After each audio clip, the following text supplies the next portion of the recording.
जी। पहले तो जी सभी को नमस्कार।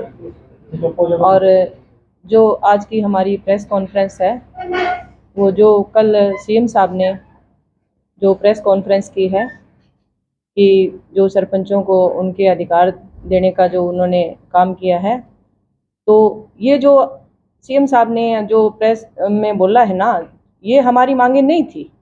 हमारी जो मेन मांगे थी, 73वें संशोधन के अंदर 11वीं सूची के पूर्ण 29 अधिकार थे, उनकी मांग थी। और उनका जहाँ तक लग रहा है कि इसके अंदर कोई चर्चा नहीं है। तो जो भी इन्होंने कल कॉन्फ्रेंस की है, उसके लिए हम उन जो मांगे हैं उनका बहिष्कार करते हैं, और जो भी हमारा विरोध प्रदर्शन है वो वैसे ही जारी रहेगा।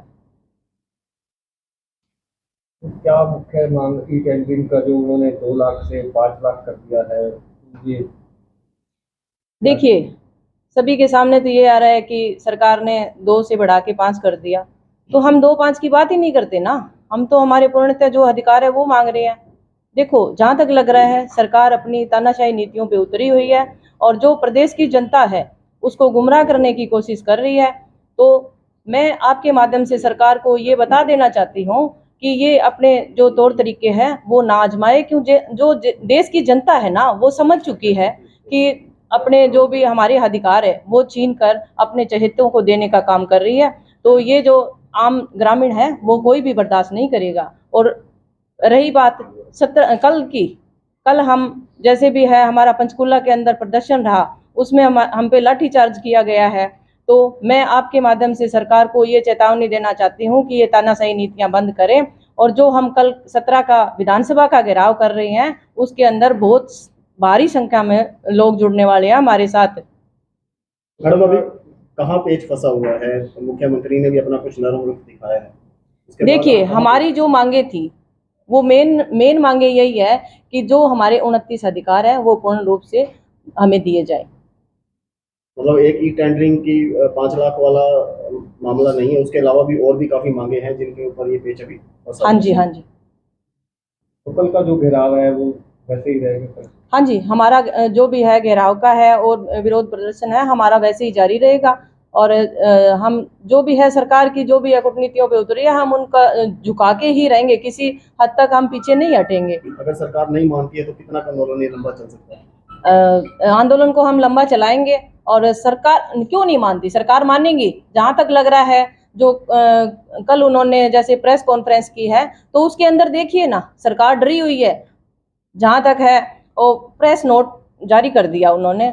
इसमें हमारी मीटिंग हुई थी, जैसे 9 और 10 तारीख की मीटिंग थी, उसके अंदर हमारी कोई सहमति नहीं हुई।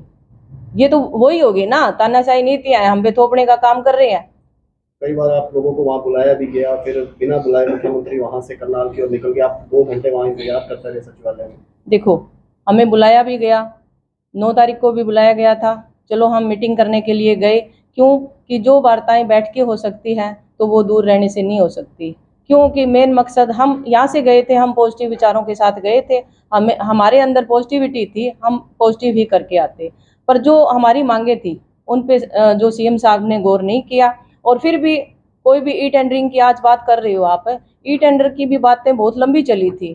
तो जो अधिकारी बैठे थे उनके पास जवाब नहीं था। हमने क्वेश्चन किए, उसके जवाब नहीं थे। हमने ये भी कहा था कि जो सरपंच काम करता है उस पर विश्वास क्यों नहीं किया जा रहा है। आप ई टेंडर पे विश्वास करते हो तो एक साइड सरपंच को दीजिए और एक साइड आप ई टेंडर से काम करवाइए, और उसके अंदर जो गुणवत्ता आती है उसका उसका देख लीजिए आप। और सरकार विश्वास क्यों नहीं करती? सरपंच पे भी विश्वास करना चाहिए। और फिर भी हमने ये भी बोला था कि आप हमें 1 साल के लिए ये काम दीजिए, उसके बाद में भी फिर आपको जैसे हमारे सरपंच के काम में गुणवत्ता नहीं नजर आती है तो 1 साल के बाद आप 2 लाख की क्या पूरा जो जीरो से स्टार्ट कीजिए, ये टेंडर लागू कर दीजिए। हम इसके साथ सहमत है। मैडम, ओवरऑल रणनीति क्या रहेगी आगे विरोध की बात की जाए? देखियो, हमारा कल का है वो पूर्ण जोर तरीके से होगा। और जो भी अभी जैसे है ना, ब्लॉक मेंबर, जिला परिषद मेंबर हमारे साथ नहीं होंगे, ये चीज़ नहीं है कि आम ग्रामीण हमारे साथ जुड़ गया है। आम ग्रामीण को ये पता लग गया है कि जनता जो है वो, जो सरकार है जो हमारे साथ क्या कर रही है। और आम ग्रामीण जैसे भी है हमारे साथ जुड़ के लाखों में लोग वहाँ पे इकट्ठे होंगे और हमारे साथ विरोध प्रदर्शन करेंगे। मतलब गांव भी कोई बहिष्कार की रणनीति ऐसी तय की जा रही है, क्योंकि सरपंचों के चुने प्रतिनिधि। देखिए, कल का हमारा होगा, उसके बाद पूरी स्टेट बॉडी की मीटिंग होगी और उसके बाद में उसके अंदर जो भी फैसला लिया जाएगा उसका हम सारे उसी हिसाब से निर्णय लेंगे। सरकार दावा कर रही है कि 6000 सरपंचों ने प्रस्ताव बनाकर भेजे हैं, उसमें सरपंचों ने प्रस्ताव दे भी दिए हैं और 1100 कुछ ने नहीं दिए अभी। उसमें पता क्या है जी, सरपंचों ने जो प्रस्ताव भेजे हैं लाख का अपने लेवल पे छोटे काम होने थे वो भेजे हैं जी।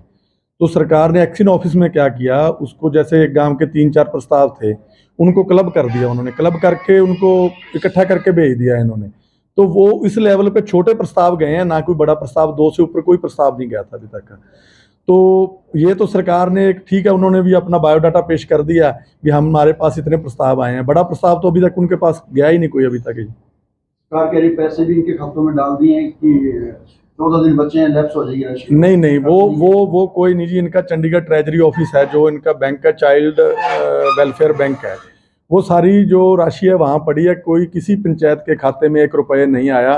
आप आज से जाके बैंक अकाउंट चेक करवा सकते हैं आप, मतलब वो सरकार के पास ही पैसे पड़े हैं, अभी तक किसी भी पंचायत के खाते में पैसा नहीं आया है।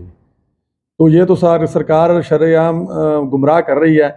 अच्छा, 13 तारीख को हम ब्लॉकों की मीटिंग ले रहे थे, तो उसी टाइम मैडम के पास फ़ोन आता है भी आप चंडीगढ़ पहुंचो, भी आज आपकी अर्जेंट मीटिंग है। तो इलाहाबाद मीटिंग करने के बाद मैडम यहाँ से निकल गए चंडीगढ़ के लिए सीधा जी। तो वहाँ पर कोई मीटिंग जो इनकी हुई है वो सिर्फ 17 का कैंसिल करवाने के चक्कर में थे और कोई उनका वो पर्पज़ नहीं था टेबल टॉक वाला।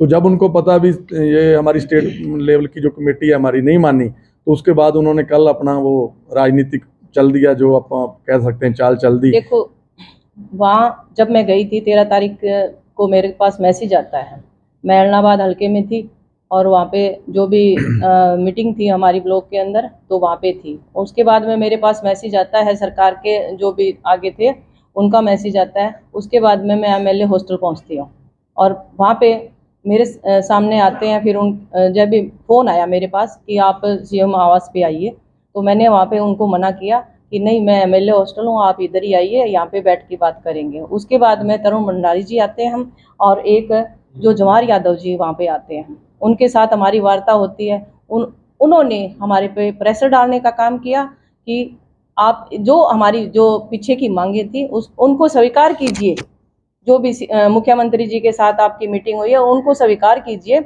और आप मुख्यमंत्री जी को बुके दे के चले जाइए।